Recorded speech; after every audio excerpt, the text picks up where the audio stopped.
Assalamualaikum warahmatullahi wabarakatuh. Perkenalkan, nama saya Wina Putikasari dengan NIM C1C021003.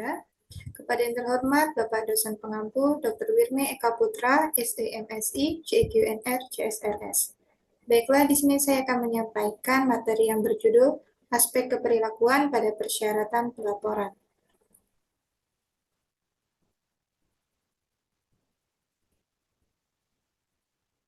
Di mana pembahasan materi yang pertama adalah tentang pengertian pelaporan keuangan, yang kedua adalah syarat-syarat pelaporan, yang ketiga persyaratan pelaporan mempengaruhi perilaku, yang keempat dampak dari persyaratan pelaporan, yang kelima penilaian dampak terhadap pengirim informasi.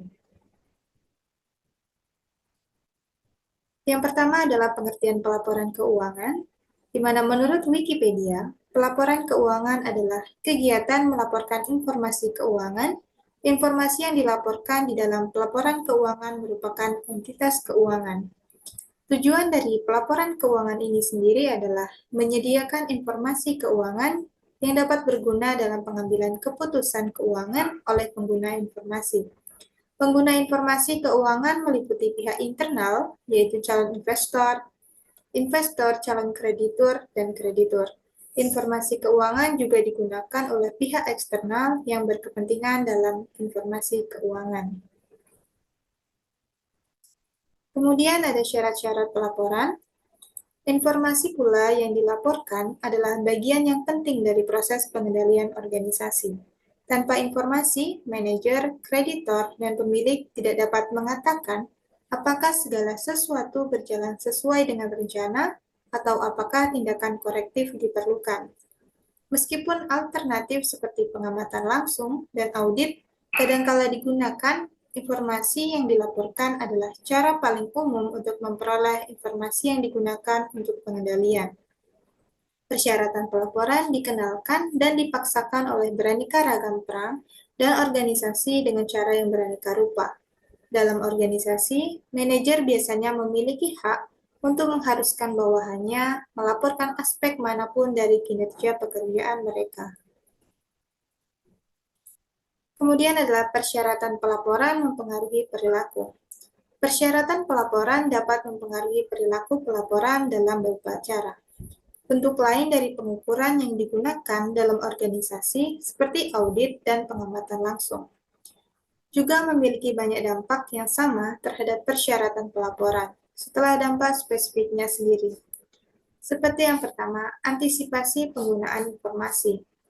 Yang kedua adalah prediksi si pengirim mengenai penggunaan si pemakai. Yang ketiga adalah insentif atau saksi.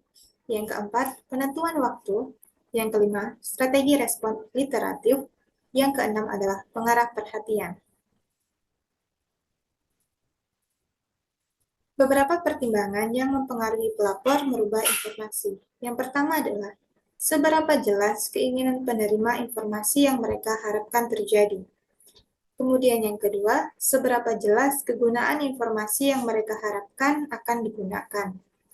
Yang ketiga, penghargaan dan sanksi yang diberikan. Yang keempat, penghargaan dan sanksi yang digunakan. Serta yang terakhir, seberapa besar perubahan satu dimensi akan mempengaruhi atau mengubah dimensi lainnya. Syarat pelaporan mempengaruhi tindakan pelapor dengan berbagai metode pengukuran yang diterapkan oleh organisasi juga mempunyai dampak terhadap persyaratan pelaporan. Saat memahami dampak persyaratan pelaporan terhadap perilaku, hal-hal berikut perlu dilakukan. Yang pertama adalah mengantisipasi penggunaan informasi. Yang kedua adalah pengarah perhatian.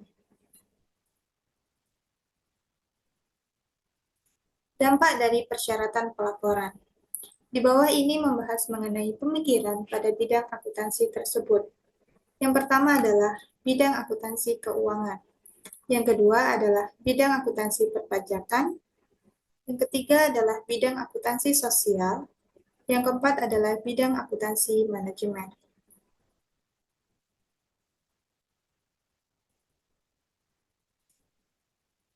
Bidang akuntansi keuangan, di mana badan-badan yang berwenang dalam akuntansi keuangan Di Amerika Serikat termasuk Security Action Commission atau SEC, Financial Accounting Standard Board atau FASB, dan Financial Executive Research Foundation telah mengakui dampak potensial yang dimiliki oleh persyaratan pelaporan terhadap perilaku korporat. Yang kedua adalah bidang akuntansi perpajakan. Akuntansi perpajakan keperilakuan merupakan bidang yang relatif yang masih belum dieksplorasi. Tetapi bidang tersebut tentu saja merupakan bidang yang sensitif dalam kaitannya dengan persyaratan pelaporan. Yang ketiga adalah bidang akuntansi sosial. Hanya sedikit saja yang diketahui mengenai dampak dari akuntansi sosial terhadap pengirim informasi. Masih terdapat relatif sedikit akuntansi sosial bagi publik, dan kebanyakan riset mengenai hal itu berkaitan dengan dampak terhadap penerima dari informasi yang dilaporkan. Karena akuntansi sosial eksternal masih bersifat sukarela, maka tidak terdapat dampak apapun terhadap pelaporan secara sukarela. Yang keempat adalah bidang akuntansi manajemen. Manajemen dapat memberlakukan persyaratan pelaporan internal apapun yang diinginkannya kepada bawahan. Pos-pos yang dilaporkan secara internal dapat bersifat keuangan, operasional, sosial, atau suatu kombinasi. Tetapi hanya terdapat sedikit data akuntansi manajemen yang tersedia bagi publik karena data tersebut jarang dilaporkan di luar organisasi. Kombinasi hasil riset dalam bidang ini menunjukkan proses yang sangat kompleks di mana persyaratan pelaporan berinteraksi dengan sejumlah variabel dan proses organisasional lainnya. Kesimpulan yang paling masuk akal yang dapat ditarik dari hasil riset yang tersedia adalah bahwa kadangkala persyaratan pelaporan menghasilkan dampak yang dapat diamati terhadap perilaku pelapor dan kadangkala tidak. Kemudian yang terakhir adalah penilaian dampak terhadap pengirim informasi. Metode yang digunakan untuk menilai dampak persyaratan laporan keuangan terhadap pengirim informasi adalah sebagai berikut, menurut Supriyono 2016. Yang pertama adalah pengambilan keputusan deduktif. Pengambilan keputusan deduktif melibatkan pemikiran secara hati-hati mengenai bagaimana persyaratan pelaporan akan berinteraksi dengan kekuatan-kekuatan motivasional lainnya untuk membentuk perilaku manajer.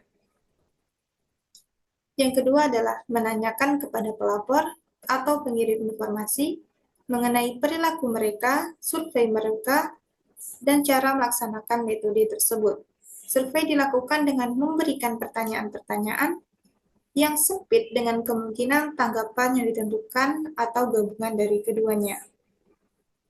Cara untuk memastikan mengenai apakah persyaratan pelaporan mengubah perilaku pelaporan adalah dengan mengamati perilaku dengan dan tanpa persyaratan pelaporan. Hal ini sebaiknya dilakukan dalam eksperimen terkendali, di mana satu-satunya hal yang dapat berubah adalah bahwa kondisi eksperimen cukup serupa dengan kondisi alamiah, di mana persyaratan pelaporan ada. Hal ini tidak selalu mudah untuk dilakukan. Baiklah, hanya ini saja yang dapat saya sampaikan. Kurang dan lebihnya saya mohon maaf yang sebesar-besarnya. Saya akhiri, wabillahi taufiq wal hidayah. Wassalamualaikum warahmatullahi wabarakatuh.